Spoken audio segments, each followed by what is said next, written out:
হৃদয়ে অনেক কষ্ট, কিন্তু ওই কষ্টগুলা নিয়ে যদি আপনি মায়ের বুকের মধ্যে একবার মাথাটা রেখে আপনি যদি বলেন, মা কষ্টে আছি, মা বড় জ্বালায় আছি, মা প্রত্যেকটা জিনিস আমাকে চেপে বসেছে, কি করব দিশা পাই না, ঠিক ওই মুহূর্তে মা যদি আপনার সিনাতে হাত দিয়ে যদি একবার দোয়া দিয়ে দেয়, দেখবেন দুনিয়ার কষ্ট নিমিষে শেষ হয়ে গেছে।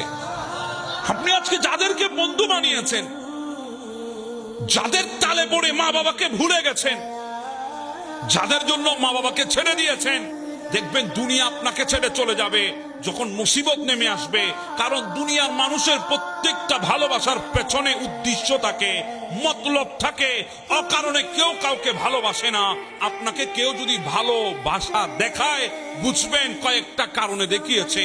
হয়তো আপনার রূপ ভালো, আপনার ভেতরে যৌবন আছে, আপনি সুদর্শন, এজন্য আপনাকে মহাব্বত করছে। নতুবা আপনার পকেটে টাকা আছে, এজন্য দুনিয়া আপনাকে মহাব্বত করছে। নতুবা আপনার ক্ষমতা আছে, এজন্য দুনিয়া আপনাকে ভালোবাসতেছে। হ্যাঁ, আমি যদি বলি বিবির কথা, বিবিও মহাব্বত করবে যতক্ষণ যৌবন আছে ততক্ষণ। আপনি যদি আজকে যৌবন কালে ঘরে 10টার জায়গায় যদি 5 মিনিট দেরি করে যান, বিবি জিজ্ঞাসা করবে 5 মিনিট কোথায় ছিলা। হাজারো জেরা করবে আপনাকে, জেরা জবাব দিতে হবে আপনাকে। কিন্তু সময় যখন আসবে, বৃদ্ধ যখন হয়ে যাবেন, বার্ধক্য যখন আপনাকে গ্রাস করে নেবে, তখন সেই স্ত্রী আপনাকে বলবে, গুজ্জাটারে বাহিরে লই যা, সারা রাত কাশে, ঘুম আসে না। কথা বলেন ঠিক না? হ্যাঁ, দুনিয়া আপনাকে মহাব্বত করে স্বার্থের জন্য। স্বার্থ যদি ফুরায় যায়, দুনিয়া আপনাকে মহাব্বত করবে না, দুনিয়া আপনাকে ছেড়ে দেবে। কিন্তু আমার বাবারা, পৃথিবীতে 2 জন মানুষ যারা আমাদেরকে না দেখে ভালোবেসেছে। আমরা কেমন হব সেটা না জেনে ভালোবেসেছে। আমরা কি পরিপূর্ণ হব, নাকি ল্যাংড়া হব, লুলা হব, না অন্ধ হব, এগুলা না জেনে আমাদেরকে ভালোবেসেছে। হ্যাঁ, জিন্দেগির চাইতে বেশি ভালোবেসেছে। এজন্য যখন আমাদের মা গুলারে অনেক সময় মেডিকেলের যখন অপারেশন থিয়েটারে নিয়ে যাওয়া হয়, ডাক্তারকে ডাক দিয়ে বলে, ডাক্তার, দুনিয়া তো দেখেছি 25-26 বছর, আমার সন্তান আসতেছে, দুনিয়া দেখে নাই। ডাক্তার, যদি প্রয়োজন মনে হয় আপনার, আমি বাঁচবো, না হলে সন্তানকে বাঁচাবেন। তখন কি করবেন? তখন আমার কথা ভুলে যাবেন, আমার সন্তানকে বাঁচানোর চেষ্টা করবেন। এ কথা বলে হাজার মা মতকে বুকের সাথে আলিঙ্গন করেছে। আছে না নাই? বলেন আছে না নাই?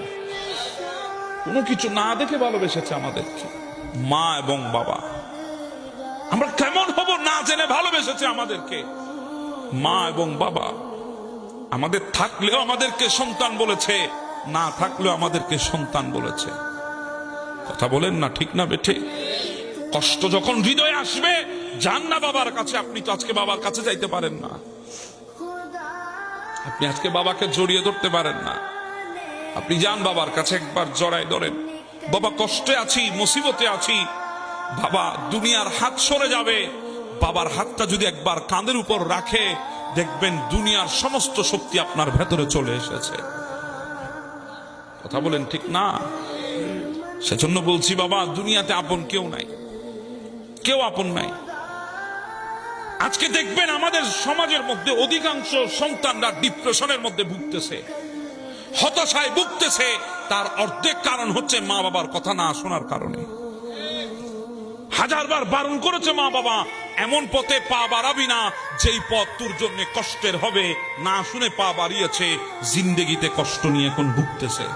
এজন্য বলি, মুরব্বীদের কথা শুনবেন, মা বাবার কথা শুনবেন, না হলে জিন্দেগি আপনার কাছে বিষের চাইতে আরো বেশি মারাত্মক মনে হবে। বিষের চাইতে আরো বেশি মনে হবে জিন্দেগি আপনার কাছে।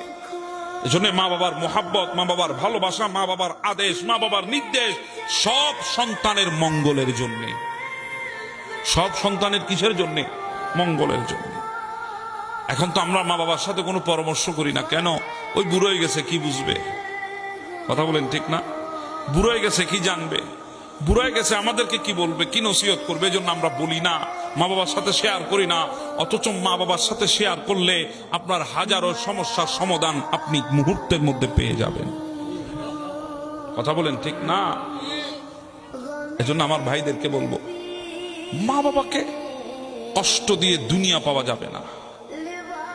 মা বাবাকে কষ্ট দিয়ে দুনিয়া পাওয়া যাবে না। কারণ দুনিয়ার মধ্যে নতুন কিছু নাই, যা আছে সব পুরনো। আপনি দেখতেছেন, আগে টানেল ছিল, এখন টানেল হয়েছে নতুন। আগে আপনাদের রাস্তা ছিল একটা, এখন হয়েছে আপনার ডবল লাইন। নতুন, আপনার কাছে নতুন মনে হচ্ছে, কিন্তু দুনিয়ায় কিছু নতুন হচ্ছে না, সব পুরনো হয়েছে। এবার যদি বলেন হুজুর কিভাবে, আমার বাবাও বৃদ্ধ হয়ে গেছে, আমাকেও বৃদ্ধ হতে হবে, এটা তো আর নতুন না, এটা পুরানো। আমার বাবা আগে আমার দাদার সন্তান ছিল, এখন বাবা থেকে দাদা হয়ে গেছে, সময় আসতেছে, এখন আমরা বাবা হয়েছি, সামনে দাদা হয়ে যাব। হ্যাঁ, যেমনটা আমি তাদের সাথে করব, প্রস্তুত থাকেন, আপনিও তেমনটা ফিরে পাবেন। কারণ কর্মফল এর বিনিময় খুব ভয়ঙ্কর হয়। এজন্য আপনি যা করবেন তা ফেরত পাবেন। কর্ম করার আগে চিন্তা ভাবনা করেই করবেন। মনে রাখবেন, যেটা করতেছেন সেটা আপনার জন্য আসতেছে। একদিন আমাদেরকেও বার্ধক্য ধরবে, আমরাও বৃদ্ধ হয়ে যাব, সন্তানদের উপরে নির্ভর হয়ে যাব। আজকে যদি নিজে মা বাবাকে যদি মহাব্বত না দেখান, ভালোবাসা না দেখান, তাহলে আগামীতে আপনি পাওয়ার আশা কিভাবে রাখবেন? কথা বলেন না বাবা, আশা রাখা যাবে কখনো না। এজন্য মা বাবাকে মহাব্বত করবে।